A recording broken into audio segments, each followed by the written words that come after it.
maş yantaqşa degan başlıq çöl yagima aş xotandan Ubulyasi City kelamda silcha. Ne'li bir ko'rpaqli. Voy xanım, maqarana Ubulyasi City qani? Voy baldır kitapsız 24 isla keldi. 24 isla keldi? Ay kelmaydi o adam. Voy keldi 24. Kelamdi kelmamdi. Voy keldi. Maşlaq chat, maşlaq çöl, yantaqşagim kelamda. Voy çöl emas xil avatçı ya. Ner avat, qarsam hech qanday bir adam yo'q. Ubulyasi City kelsa o bir adam kemmigdak. Voy keldi. Kelam kelmamdi. Keldi. Siz nap kelamdi Ubulyasi City'ni gidip kelamdi. Ubulyasi City'ni dep keldi, men dep mi keldi? Keldi ha? Keldi. Ay kelamsizlar, kelmamsizlar. Amma yantaqshani men avat, men yantaqshadagi barliq do'stlarni qo'llayman deydigan men yantaqshalik, yantaqshadagi xalqimiz qatta Ubulyasi City'ni qo'llab qolib qolsanglar, dal mana 24-islam ishga kelsizlar. Endi biz yantaqshaliklar, endi bizning malimizni bakchol, bir adamni qo'llamaymiz deb qolib qolsanglar, kelmasliginglar mumkin. Ashta ular bo'lmasmi? Qollaydi. Qo'llaydi ha? Yantaqshaliklar qo'limiz nereden qollaydi deysiz? Yantaqshaliklar. Onda voscho ash qo'llig'ini ataplama, haqsizlik qilib berma. Voy yantaqshalim qo'llamaydi debdi, men tillab ketmasam nima adam baka? Ha, adam. Ham biz ziyorat qilib qo'yay, tuzimizga mulozimat qilamsiz, qilmamsiz? Bu yantaqshalik qo'llamaydi desam, men yerda yetibsiz yantaqshalik deb qo'llayotgansizlar. Qollaymiz, o'zimiz chiqib qo'limizga kimni qollaymiz? Ham shayadi yo'q, hamda mana shu 30 ni tatib hammamiz mana yantaqshadi baka. Ham yantaqshadagi do'stlarimiz alomat qo'llayotgansizlar juma.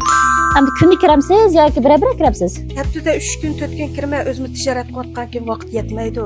Unisi balam kichik bo'lgan keyin balam qaraydi odam. Ha, unimni ko'rdingizmi? Unimni ko'rdim. Unda o'z lobanniki mulozimat yaxshimi? Yaxshi. Har jihatdan yaxshi. Onda bo'lsa mana shu yantaqshadagi yangi maldiki, mana shu to'yini ko'rgan barliq do'stlarimiz Ubulyasi City kelish munosabat bilan haqsiz sog'lomlikda maslahat berdi. Uningdan boshqa ma'lumot mulozimat turlarining asosan haqsiz qilyapti bir kun do'stlarimiz. Ubulyasi City efendim 24-islar keladi. Sog'lomlikdan haqsiz maslahat berdi barliq do'stlarimizga. Cho'ng kichik to'g'ri pishiq har qanday qadamga. Uningdan boshqa siz yerda ichibsiz, loba almishsizlar. Burun loba emasga qarsam. Ammo yerda ichish munosabatingiz bilan mana shu 30ga har qanday adam kirsin hamda men atiyaz pasga kirib qolay deb qoldi. Am qo'l siqirib ag'riydigan shu bo'ldi. Uningdan boshqa mash Ponglar rayoniga alt raqamni yo'llamsiz. Mash filmni ko'plab taqib bergan odamga mal long qo'ying, yerimmadan ulab qo'ying, kirgan odamni bekorga chiqarib atmang. Uningdan boshqa bekorga chiqarib atmang desam, uni buni zo'lab satmang. Ham Ubulyasi City efendim bir kun haqsiz sog'lomlikni haqsiz maslahat bersin. Siz bir kun mana shu kutishga oid mulozimat turlarini haqsiz qilib qo'ying.